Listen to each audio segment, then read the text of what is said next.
சாந்தியின் பாட்டி 1951ஆம் ஆண்டு ஜூன் மாதத்தில் பிறந்தார்.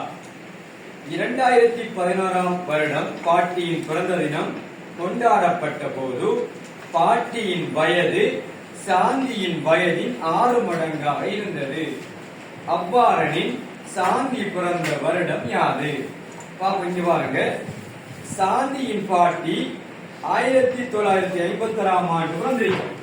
அவங்க 2011ஆம் ஆண்டு பிறந்த தினம் கொண்டாடப்பட்டிருக்கு.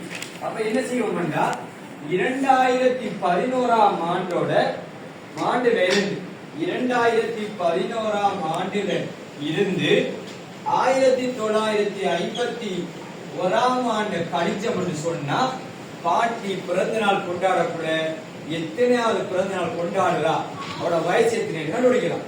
கழிச்சது வேணும். 1ல இருந்து 1 கழிச்சா பூச்சியா, 1ல இருந்து 5 கழிச்சா கடன் வாங்கின 11, 11ல இருந்து 5 கழிச்சா 6.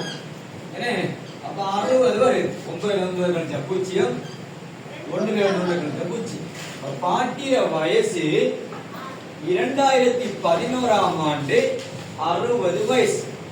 அப்ப அதுல சொல்லப்பட்டிருக்கு பாட்டியின் வயது சாந்தியின் வயதின் 6 மடங்காக இருந்தது. அப்ப பாட்டிர வயசு 6 மடங்கண்டா சாந்திர வயசை காண்றேன்னு சொன்னா எத்தனை நாள் பிரிக்கணும்? 60 6ஆல பிரிச்சா என்ன விட 10.